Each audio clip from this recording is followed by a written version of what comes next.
I often recommend a consultation. Why? Your gut does not lie. If you sit in a room with somebody that does not know what they're talking about, within 5 or 10 minutes, you're going to have a gut feeling that says, run.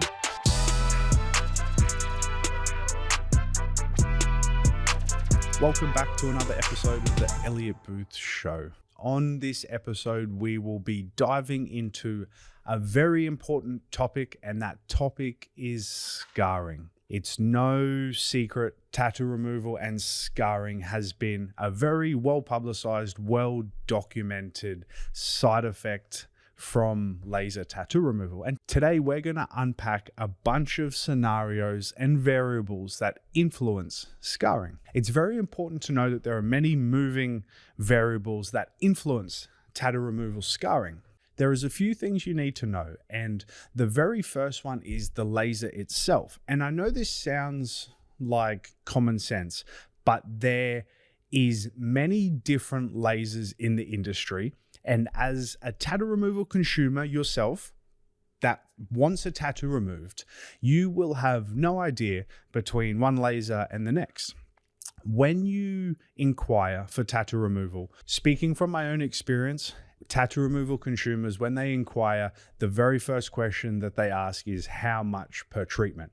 It is incredibly important to know as a tattoo removal consumer that when you ask that question, 9 times out of 10, you are going to be judging your decision and your tattoo removalist off the lowest price, which is 99 times out of 100 the lowest price because they have the worst machines. Now, to me, this is common sense, and maybe it's because I do tattoo removal every day, but you do not want to be picking the cheapest tattoo removal provider. Tattoo removal scarring. Scarring is a real thing, and you need to be aware of the risks and how scarring occurs. One of the big topics is the laser itself, which segues to the pricing. If a clinic has a cheap laser, they can afford to have cheaper treatments. If a tattoo removal clinic has expensive, high-grade equipment, their price is going to be higher than Jeff in his basement. There is some circumstances where you will get an overlap, where you will have a clinic that has a good quality machine and they're doing reasonable pricing. This is where a little bit of knowledge and understanding what laser you need can go a long way. When you inquire to a clinic and you are asking for tattoo removal, you are presuming that that laser that they use is the best for your removal. Not all clinics are going to tell you that, hey, maybe our laser doesn't serve you and your needs. This is really important to know.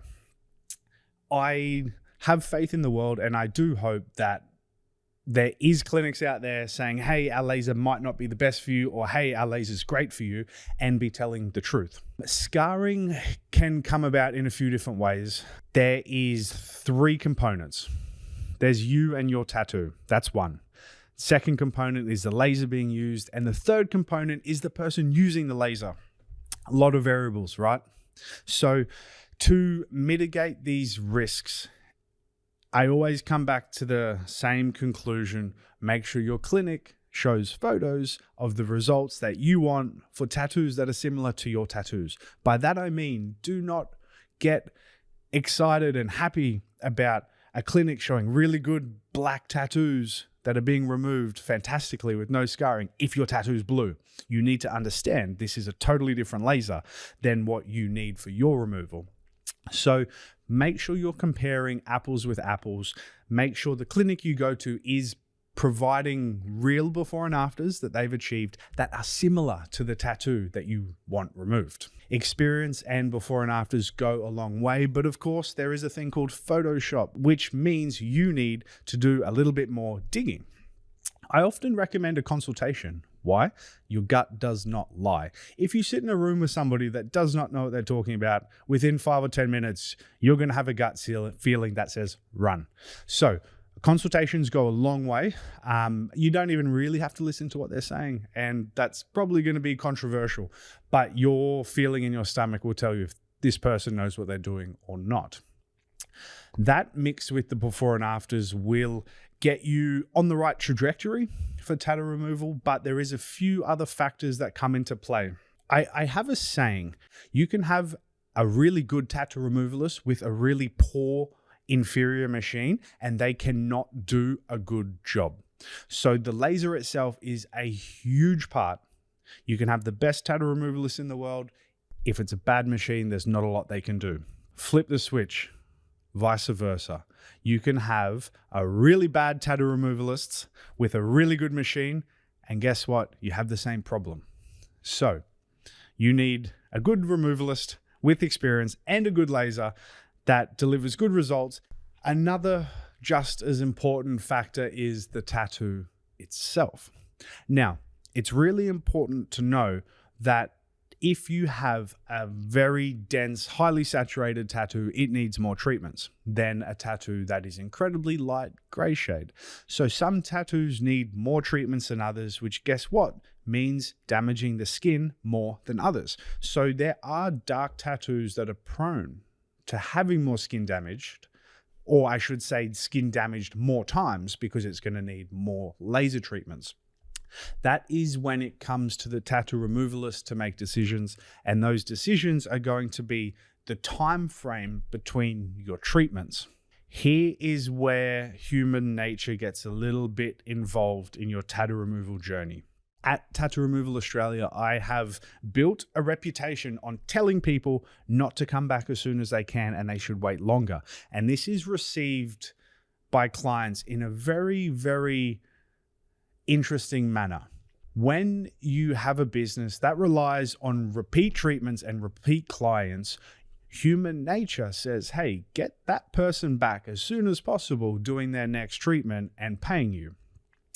It is not how tattoo removal should work. So this is where the tattoo removalist and the ethics come into play. And I didn't want to say that word on this episode, but it's, to be honest, ethics is a big one. If you are lucky enough to be in a position where you don't need clients busting down your door every day, you can suggest to them, hey, maybe let's not do 8 weeks, let's do 12. Sit for those extra 4 weeks and watch. And you come back and you tell me what you see. And guess what happens? They come back and go, holy shit, Elliot, the tattoo faded more and I didn't even do anything. This is a fundamental piece of the puzzle to avoid scarring, is not doing unnecessary treatments. My plan of attack when I remove tattoos for clients, I will do 8 weeks between treatments until the tattoo's 90% gone. And then guess what? I say sit back 3 to 4 months, watch the tattoo fade without doing reoccurring treatments every 8 weeks. There's a few reasons for this.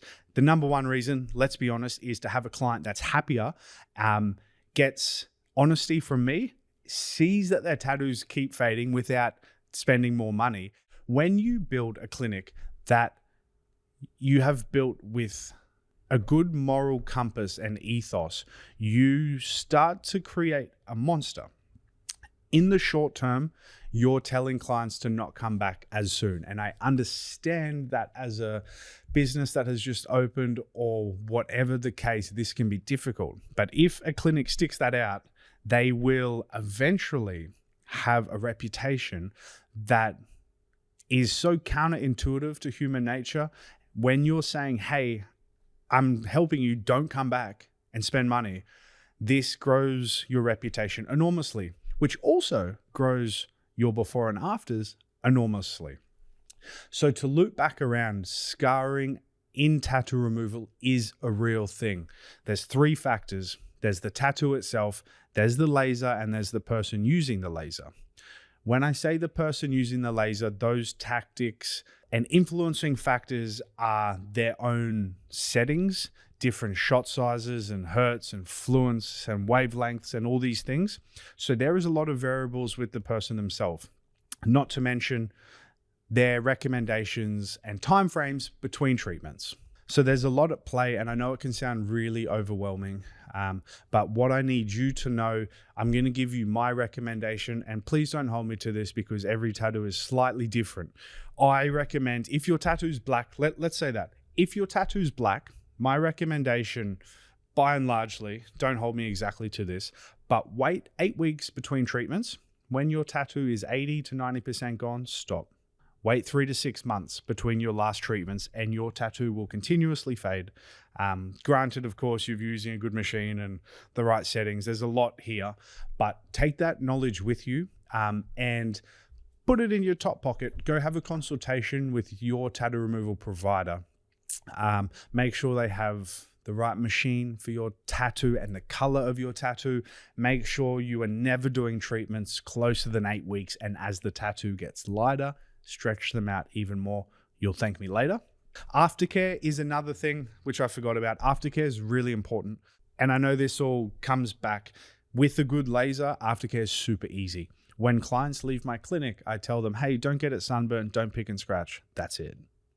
Literally, that's it. You will feel sunburn that day. By that night, it's gone. There's no broken skin. You can swim, you can shower, you can exercise, you can live your life. When you use good lasers that are operated correctly, your tattoo removal treatment doesn't need to hinder your everyday life, if that makes sense. Healing is really important, but that's also very much influenced and affected by the quality of the laser. So see how all these different factors all come back and they basically come back to a point where you need good machines, which comes back to the point you shouldn't be asking for the cheapest price. Human nature, for whatever reason, and this industry has conditioned clients, at least I can say in Australia, we get 10, 15 tattoo removal inquiries a day, and most of them say, hey, how much is the price per treatment? For whatever reason it is, the tattoo removal consumer has been programmed somehow to ask for what the per treatment price is. And I just need you to know you're not comparing a Mercedes with the same model Mercedes. You're comparing different services with different lasers, with different people using them, with different experiences. Another way to look at this that might ring home for a few listeners: different quality tattoos. A good way to look at tattoo removal, and in my opinion, anything in life, you pay for what you get, right? So flying to Bali, sorry Bali, but let's be honest. If you fly to Bali and get your whole leg tattooed for cheap as hell, there's a fair quality risk. I'm not going to say difference because it might still be good, but it also may not. Where if you get your local tattoo artist that you know has years of experience, you have a full open window of communication, you have real people with their tattoos, you are paying for their experience. So similar to that in tattoo removal, you're paying for experience, you're paying for equipment. Just be really wary when you ask for the per treatment price. Just understand what you are asking for. Tattoo removal scarring is a real thing, but with these tools, I'm here to help you avoid it, or at the very least, equip you with a few little tips and tricks to put in your top pocket that you can take when you visit your tattoo removal clinic.